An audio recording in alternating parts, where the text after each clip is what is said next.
दादी के हाथों का जादू और खुशबू से महकता घर, माँ की मुस्कुराहट और खाने की सुगंध। MDH गरम मसाला, क्योंकि हर रिश्ता है स्वाद से जुड़ा। जी हाँ, भले ही उस नोबेल मिले या न मिले, लेकिन खुद उसके लिए कैंपेन ज़रूर कर रहे हैं डोनाल्ड ट्रंप सीज़ फायर के बाद भी। लेकिन इजराइल में सायरन गूंज रहे हैं। इजराइल का दावा है कि ईरान की तरफ से मिसाइल अटैक अब भी नहीं रुके हैं।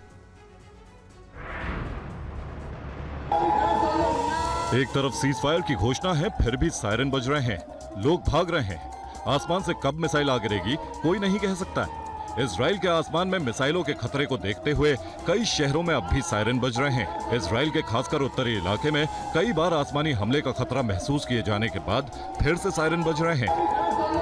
इजराइल का दावा है कि ईरान ने सीज फायर को लेकर पुख्ता तौर पर कोई ऐलान नहीं किया और वो एक पोस्टर के जरिए महज सहमति जताए जाने के बाद लगातार सीज फायर तोड़ रहा है। दावा किया जा रहा है कि ईरान ने कई शहरों पर फिर से हमले किए हैं। इजरायली नागरिकों से अब भी बंकरों में रहने के निर्देश दिए गए हैं। ईरान के इरादे के बाद ये कहा जा रहा है कि ईरान ने अपनी हरकतें बंद नहीं की तो सीज फायर कभी भी टूट सकता है और फिर इजराइल पलटवार करने से नहीं चूकेगा। इजराइल का कहना है कि अब तक इजराइल संयम बरत रहा था, लेकिन वो अपने लोगों की जान माल की रक्षा के लिए अब किसी भी हद तक जा सकता है। ईरान को उसकी हिमाकत का करारा जवाब दिया जाएगा। इजरायली पीएम नेतन्याहू ने भी सीज फायर की घोषणा के बाद ईरान को चेतावनी दे रखी है। और ईरान और इजराइल के बीच जंग रोकने के लिए सीज फायर की शुरुआत हुई नहीं कि उसके उल्लंघन की खबरें भी आने लगी। इजरायली रक्षा मंत्री ने फिर ईरान पर कई गंभीर आरोप लगाए।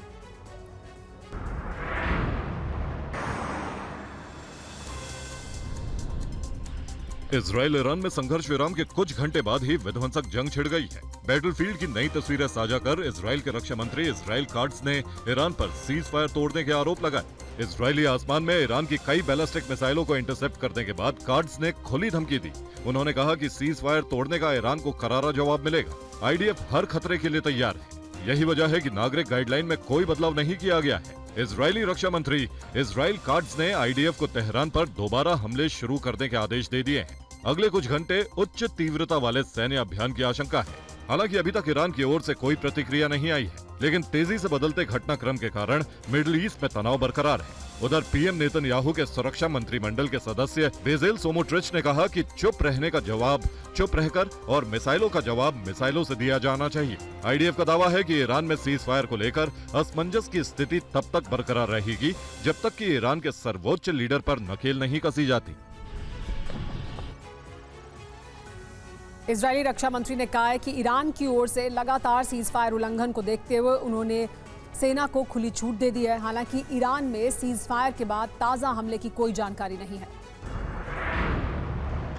इजराइल और ईरान की 12 दिनों की जंग में दोनों देशों की बर्बादी ही बर्बादी हुई है। जनता परेशान है। दोनों देशों में हुए नुकसान का फिलहाल आकलन नहीं किया गया है, लेकिन जिस तरह से इमारतें ढह रही हैं, लोग भाग रहे हैं, वो मानवता को झकझोर रही हैं।